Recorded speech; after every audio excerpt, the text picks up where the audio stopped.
This is part 7 of the series Liberty, Democracy, and Power. So, can power be stopped? The answer is that yes, it can, and it has, and while it would be naive to imagine that we can turn back the clock and copy exactly what worked in the past, we can learn from it. Keep that in mind because I'll be referring to institutions from other periods like the Middle Ages. And when I do that, I'm not trying to argue that we should, quote, return to the Middle Ages. But if there was a principle at work in that society which had a positive impact and improved social life, then we ought to try to apply it here as well, even if our application might look different.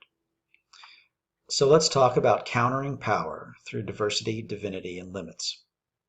The ultimate goal here should be to rebuild the centrifuge. I mean this politically as well as economically. Diversify.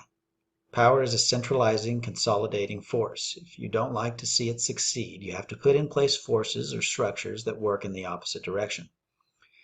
Drawing from Catholic social teaching, we can do this by always respecting two principles, subsidiarity and solidarity.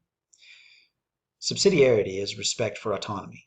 Remember the structure of medieval society where power could not reach beyond the levels immediately adjacent to it. Remember the guilds in the church, each of which concerned themselves with the direction of certain activities in a certain sphere of operation. Solidarity, on the other hand, is respect for community.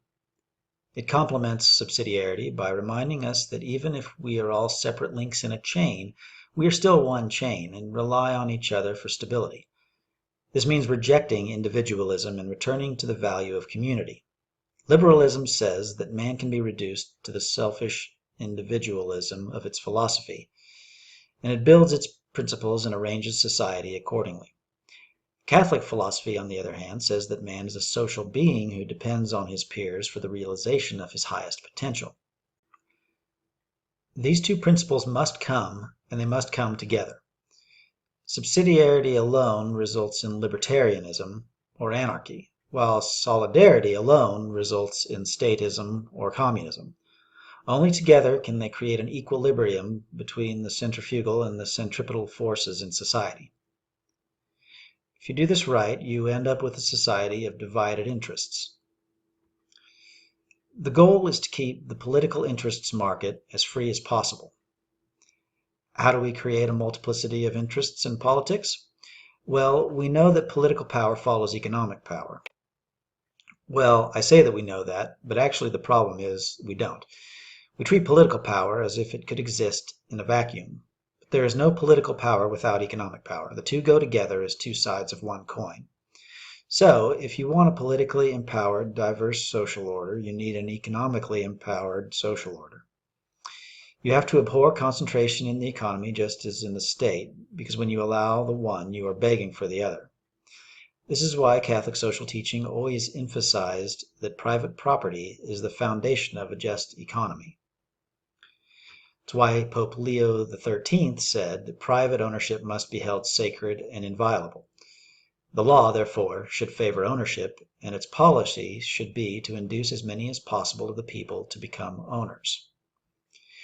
We hear defenders of private property all the time today. The free market folks, for example, love to preach it. But did you catch the difference in Leo's reasoning? Since private property is the basis of political power, we should work to see it distributed as widely as we possibly can. So when modern defenders of private property employ their arguments to justify economic concentration, such as the control of a market by only a few huge companies, they are really contradicting themselves. Concentration is the disease and private property is the cure, or part of it anyway. Aquinas said that men work more productively, securely, and responsibly when they own their work.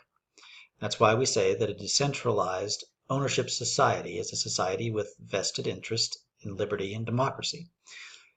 When you own your job, your business, your interests are yours. When everyone works for an employer, their interests are in many ways his. What we want is a graduated order, and that means hierarchy. We must restore the buffer stops and make-weights that once existed. The church, the guild, agriculture, merchants. I'm going to use the example of a guild economy to illustrate this, keeping in mind what I already said about the nature of historical examples. I use it not to idealize the guilds, but to show a contrast with what we have today. The guild economy is distinct from the capitalist economy in that it values both ownership and cooperation, whereas capitalism's dogmas are ownership and competition. In order to head off false comparisons, I need to state that the guild is not a labor union. Labor unions are formed of non-owning workers. They are exactly what they say they are, labor unions. It is the absence of ownership that necessitates them, and so they are an entirely different animal from the guilds. Independent ownership means that each has a vested interest in liberty, property, and the health of the market. The guilds frowned on competition in price, but not in quality.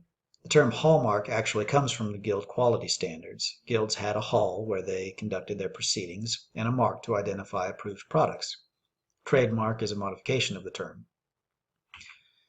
As I said, they are cooperative.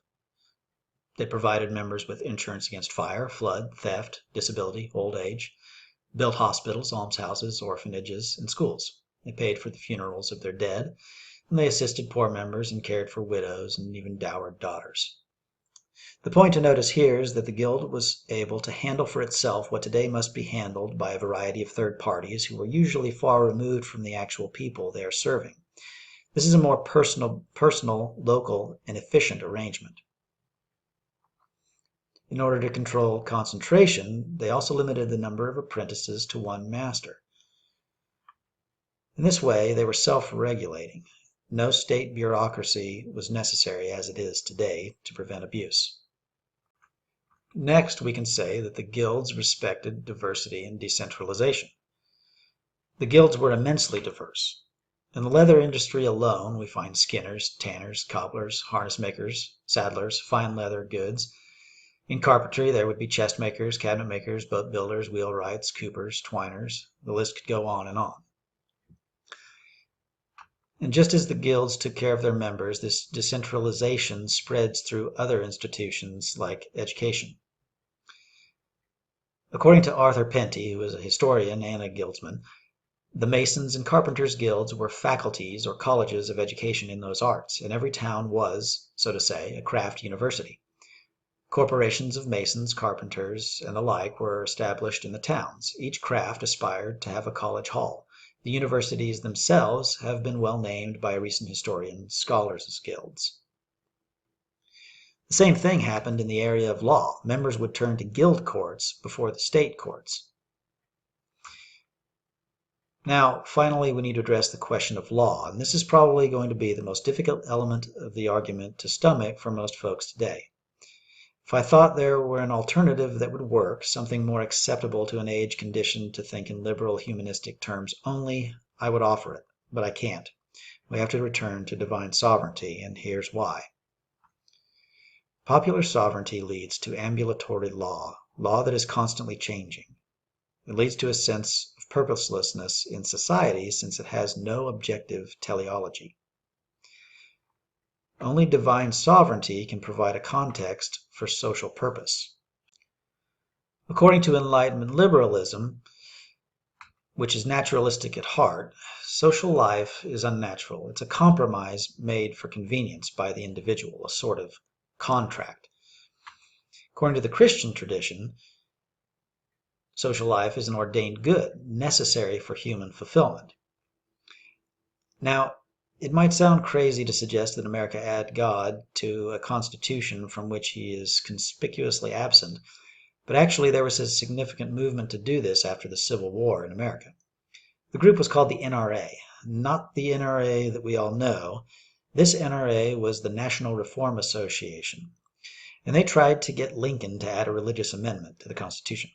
He declined, but the fact that they tried and actually gained some traction says a lot. The NRA was a Protestant movement, but it is one that Catholics and Protestants could have agreed on, at least up to a certain point. The Catholic tradition has always insisted, in no uncertain terms, that the state must acknowledge God, and according to Pope Leo XIII, that tireless warrior against liberalism, God it is who has made man for society and has placed him in the company of others, like himself, so that what was wanting to his nature and beyond his attainment if left to his own resources, might be obtained by association with others. Wherefore, civil society must acknowledge God as its founder and parent, and must obey and reverence his power and authority. Justice therefore forbids, and reason itself forbids, that the state be godless.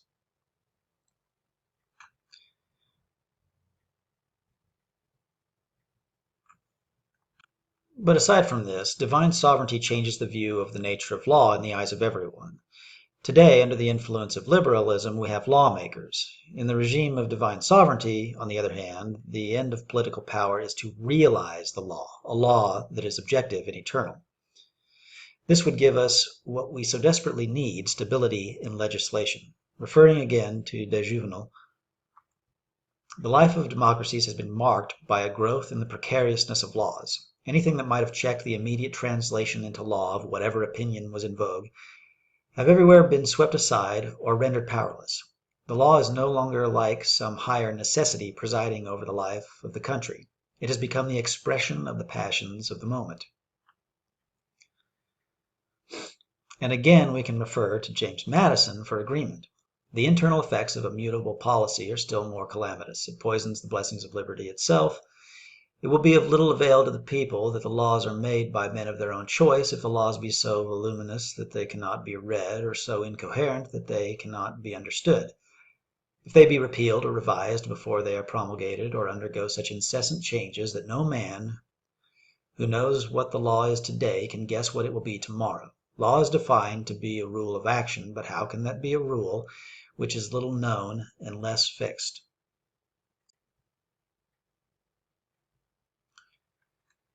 So here we are in the age of liberty, democracy, and power. Liberty and democracy we have as ideals, and we love to talk about them. But power is the reality. Do most Americans live comfortable and free lives? Yes, I know I do. But I also know that I am able to do this because my clothes and other possessions were manufactured by people in other countries who are not enjoying this comfortable, affluent freedom. In other words, I have what I have, not due to the victory of liberty, but due to the victory of power. The power of my nation, and my nation's economy over others. Beyond the smokescreen of rhetoric and slogans about liberty and justice and the rights of man, here in America it is our power that allows us to enjoy life, and not our lofty ideals. And Mao was right when he said that power always has its source not in liberty but in the barrel of a gun. Our quality of life is not a result of freedom but of brute force. This is why, coincidentally, we've returned again and again to the history of war. That said, let's end by returning one more time to de Juvenal, to whom this presentation owes so much. Whereas the Capetian kings made war with a few seigneurial contingents whose service was for no more than 40 days, the popular states of today have power to call to the colors and keep there indefinitely the entire male population. Whereas the feudal monarchs could nourish hostilities only with the resources of their own domains, their successors have at their disposal the entire national income. The citizens of medieval cities at war could, if they were not too near the actual theater of operations, take no notice of it. How is it possible not to see in this stupendous degradation of our civilization the fruits of state absolutism? Everything is thrown into war because power disposes of everything.